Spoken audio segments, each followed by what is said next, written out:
So this computer I built like a month ago. It's my ITX build, and it's the one I built in retaliation, maybe moving forward. Don't know the right phrase for it, but pretty much I built it because the wife was complaining that I was hogging up the living room. Her and the kiddo could not enjoy the TV, watch their cartoons, do whatever they wanted to do. So it was kind of cutting into my video game time. I kind of like them, like to keep them around, and I had to share. I'm not able to use my full computer with all my fancy hardware and all that good stuff, and my gaming time has been suffering a little bit. I like gaming on the computer. Console gaming is fun, but I'm just a computer guy. So I built this one. This is the Ryzen 5 3600. I actually have a 3080 Founders Edition, and I know I haven't kept up to date on it, but originally I had a 2070. There's a video that should be coming out or will be coming out on it. I don't know the order of it, but anyways, it has a 3080, 60 gigs of DDR4, and a 512 M.2. The issue I've had with this thing is the temperatures. And the temperatures have been kind of high, which makes this thing very, very noisy, to the fact that even on the other side of the house, the missus is saying, hey, can you turn that down? Well, I can't turn it down, or I'm going to thermal throttle. So we're going to see in this video if we can find a cooler that's going to help tame the heat of this thing, that's worthwhile, and maybe even a little quieter. So let's get started. Now, to kind of premise this whole weird testing thing that I do, it's a little chilly today. In this garage, it's about 60 degrees Fahrenheit, and I'll do the whole Celsius conversion on the screen because, well, I'm not good at it doing it in my head. But anyway, it's about 60 degrees Fahrenheit. We'll do the conversion. And in my house, we keep it about 72 degrees Fahrenheit, and the temperatures are skyrocketing to 85, 86 degrees, fans going 100%, and yeah, it's pretty miserable. Same thing with the graphics card, and we'll do that in a separate video, kind of helping to improve the graphics card on this. So now we've been doing the whole IE 64, and considering it's 60 degrees Fahrenheit, it is 69 degrees Celsius, running this test for about 38 minutes. Now, kind of put into perspective, where it's warmer in the house, we're at the 85, 86. It gets pretty toasty, and the fans are a lot louder. So let's try some coolers, and let's see if we could get this a little better. So for our cooler lineup, the one that I've been using is the ID Cooling LS6. I originally started with the Noctua, I think it's the NH9. I'll post the exact names to it. But I upgraded to this one, and this definitely did help. The Noctua was kind of limiting in the fact that it was getting a little toastier, and the fan was just full beans as it had to run 100%. This one is about 80%, but it's still annoying, and it doesn't have the nice quietness like Noctua. Now I could upgrade this to a Noctua Slim fan, and that would help at least with the noise and probably even give me better airflow, but I got a couple of other cooling options, and let's take a look at our lineups in comparison for today. So now the one that I probably will be going with, and I definitely will be going with, is the Scythe Shuriken 3. This one is flipping amazing. I've actually used this on my X299 board because I only use that one for bench testing, so I think this one is more than enough. It is bigger than this one, has more heat pipes, higher TDP, so I think that's going to work pretty good. Now, the other day I was at my local computer shop, Silver Knights PC, huge shout out to those guys, and they offered me this to test. It's the Slim Silence AM4 by G-Lid Solutions, and they said they've heard some good reviews about it. Max TDP up to 85 with good case ventilation, which the case ventilation on this is not terrible in the sense that we have enough intake, but I don't think there's anywhere else for the airflow to go. It says compatible with the Ryzen 3, 5, and the 7. Let's look at some of these specs over here. Fan 1200 to 2600, which means it is going to get loud. Noise level decibel 27.6. Static pressure, ball bearing. So we are going to take a look at this one, and who knows, this might impress me, it might not, but we can give it a shot. Thank you to Silver Knights PC for providing this, and hopefully it works good. So we'll find out, or at least get the information for the whole scientificalness. Now, unfortunately, with this Fractal Node 202 case, which this case is a love-hate relationship, we got to take everything apart. The motherboard has to come completely apart. There's no easy swapping the cooler because they didn't leave a notch. Let's see if we can get this in camera. Well, I'd have to take the whole bottom piece out, but long story short, there's not a complete notch for it, which it is what it is. So yeah, so let's get this motherboard out.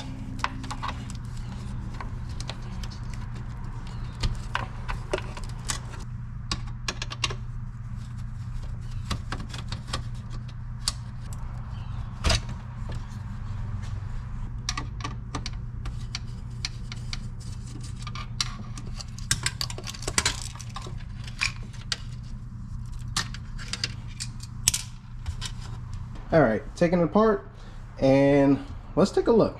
So this is the one that we've been using, the ID cooling. Not bad, pretty beefy for the most part. Has that fan underneath, but tends to get a little loud. And I don't know if that's just because the way the fans are or just the lack of a cooling efficiency of it.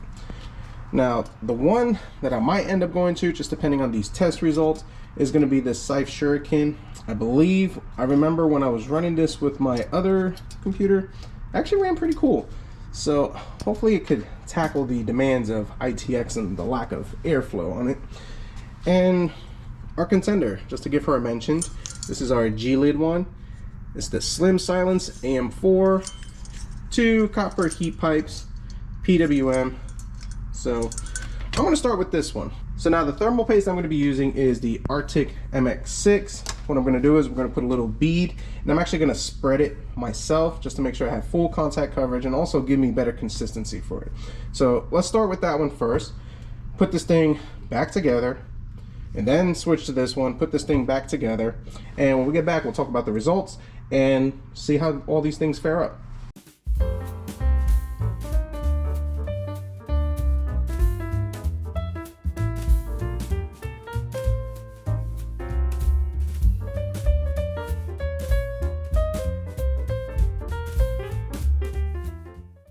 Alright, no montage, as I realized this is actually pretty quick to do. So got the G-lid cooler in there, and idle temps are at 30, 32, spikes up to 34. ID cooling one, we're at 26. It's smaller, so I'll give it that much. So now let's do a little AIDA 64. Let's get this test started.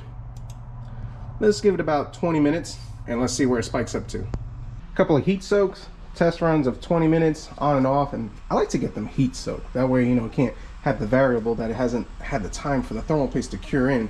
So it's been maybe 35 minutes, 20 minutes, 15 minutes, and running another 5 minutes, something like that. And we're at 85 degrees Celsius, which shows that, well, this thing runs hotter than the ID cooling, which is to be expected considering, look how small the little guy is. Undervolting and tweaking, I probably could get this thing to work, but now keep in mind it's 85 degrees Celsius.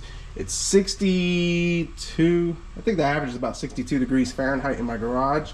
So if I put this in a warmer environment, yeah, it would definitely thermal throttle this CPU. Pretty good little guy, little candidate, but as far as for like the whole gaming and extreme load thing, I don't think it's gonna meet the bill. Now I like how quiet it is, but yeah, not enough oomph to cool this thing down. So on to contender number 3, which is going to be our Scythe 3. So let's take this thing apart again, put on our Scythe, and hopefully this gets the job done.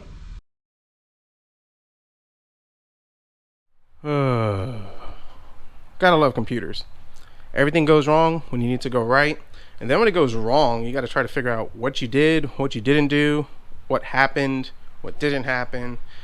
Take everything apart. And it's worse when you're dealing with ITX. So that's fun and fantastic. But that's the fun of doing this computer type stuff. So it is what it is on that. And then the best part is the GoPro, this camera I'm using. I've been using it for about 3 years. I had the GoPro 8, and then I upgraded to, I think this is the 10 or the 9. No, this is the 9, yeah, the GoPro 9. And this thing works a lot better than the other one, but it still has the same issue as the other one, was that it just randomly, you'll lose footage, or you'll get footage and it loses audio. It's hit or miss, and there's actually been a lot of times where I've had some good footage, and well, thank you GoPro. But I digress. Eventually I'll get something better and I won't have to deal with these issues. But we move forward, and it is what it is. So here's what happened. Put everything back together, popped in the Scythe cooler. Runs fantastic, which I'm not surprised. It's a really good cooler. It fit, everything was good, but something happened, and I'm not sure exactly what happened. So we did the test, and like I said, we lost the footage. On idle, 24, 26 on the ID cooling, 33 on the G-lid, and then when we ran the load for about 30 minutes, did a couple of heat cycles, 60 to 61 degrees, and considering it's cold in this garage, that was actually pretty good. The ID cooling was like 68 to 69. The G-lid was 86. So I was very impressed with that. Now I'm running the fans at 100% beans just to kind of see how well the cooler performs, and also the fans. And yeah, this thing makes a really good difference, and I'm very happy with it. Not to mention, this fan is a lot quieter compared to this one. Maybe it's the quality. I mean, you got more fan blades on this, less on that.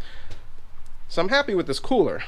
But then when I took everything apart, went to put it back together, kind of cleaned it up and all that stuff, turned it on, and it stopped working on me.